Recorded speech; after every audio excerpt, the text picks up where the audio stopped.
ડભોઈ નગરપાલિકામાં કોંગ્રેસનું બોર્ડ બેઠા બાદ પ્રમુખ અને ઉપપ્રમુખની વરણી કરવામાં આવી હતી। ત્યારબાદ વિવિધ સમિતિઓની રચના કરવા માટેની કામગીરી હાથ ધરવામાં આવી હતી, જેને લઈને આજે 21 સમિતિઓની રચના કરી તેના ચેરમેન અને સભ્યોની નિયુક્તિ કરવામાં આવી છે।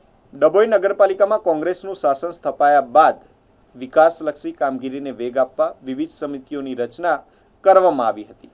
ડભોઈ નગરપાલિકાના ચીફ ઓફિસર જયકિશન તડવીની અધ્યક્ષતામાં યોજાયેલી બેઠકમાં પ્રમુખ પુષ્પાબેન રાવલ, ઉપપ્રમુખ નૂર મોહમ્મદ મહુડાવાલા તેમજ કોંગ્રેસ અને ભાજપના નગરસેવકોની ઉપસ્થિતિમાં વિવિધ સમિતિઓના ચેરમેન અને સભ્યોની વરણી કરવામાં આવી હતી। આ બેઠકમાં કારોબારી સમિતિના ચેરમેન તરીકે અફઝલ હુસૈન કાબાવાલા, ટાઉન પ્લાનિંગ સમિતિના ચેરમેન તરીકે સુનિલભાઈ વસાવા, નાણાં પંચના ચેરમેન તરીકે શીતલબેન પટેલ, વોટર વર્કર્સ સમિતિના ચેરમેન તરીકે મંજૂર હુસૈન સલાટ તેમજ શહેરી વિકાસ સમિતિના ચેરમેન તરીકે અજયભાઈ રાઠવાની વરણી કરવામાં આવી હતી। આ ઉપરાંત અન્ય વિવિધ સમિતિઓના ચેરમેન અને સભ્યોની પણ નિમણૂક કરવામાં આવી હતી।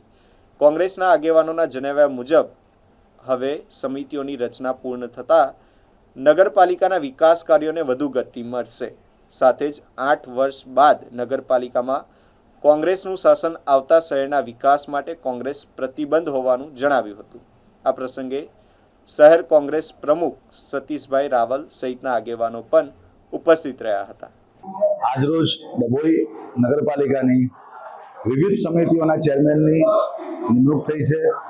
તેમાં કોંગ્રેસનું શાસન છે અહીંયા, અને તમામ સમિતિઓના ચેરમેન અને એમની કમિટીઓના અંદર દરેક કહી શકાય કે લોકોને સ્થાન આપવામાં આવેલું છે, દરેક સમાજના પ્રતિનિધિને સ્થાન આપવામાં આવેલું છે અને ખૂબ સરસ કમિટી બનાવવામાં આવેલી છે।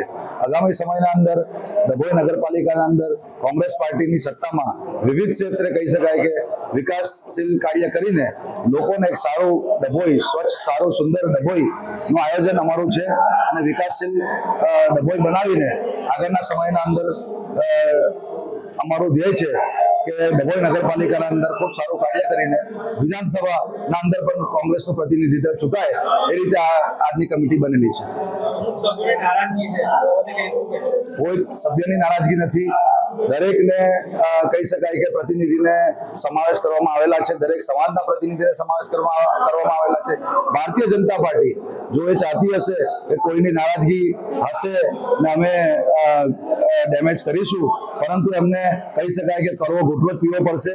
ભારતીય જનતા પાર્ટીને ડભોઈના શહેરીજનોએ નકારી કાઢેલા છે, એમના વહીવટને નકારી કાઢેલા છે, એમના ભ્રષ્ટાચારી વહીવટને નકારી કાઢેલા છે અને કોંગ્રેસનું વહીવટ આવેલું છે અને કોંગ્રેસનું સારું સુશાસન અહીંયા વહીવટ કરશે એવી અમને પૂરેપૂરી આશા છે। કોંગ્રેસ તેમજ શહેર કોંગ્રેસ તરફથી અને નગરપાલિકાના સભ્ય ચૂંટાઈને જે નિર્ણય લેવામાં આવેલો છે એ સર્વાનુમતે નિર્ણય લેવામાં આવેલો છે, એટલે જે પ્રતિનિધિને ચાન્સ આપવામાં આવેલો છે એમને મોકો મળેલો છે। આગળ પણ બીજી કમિટીઓની નિમણૂક જ્યારે થશે અઢી વર્ષ પછી ત્યારે બીજી રીતે આગળ સમાવેશ લોકોનું કરીશું।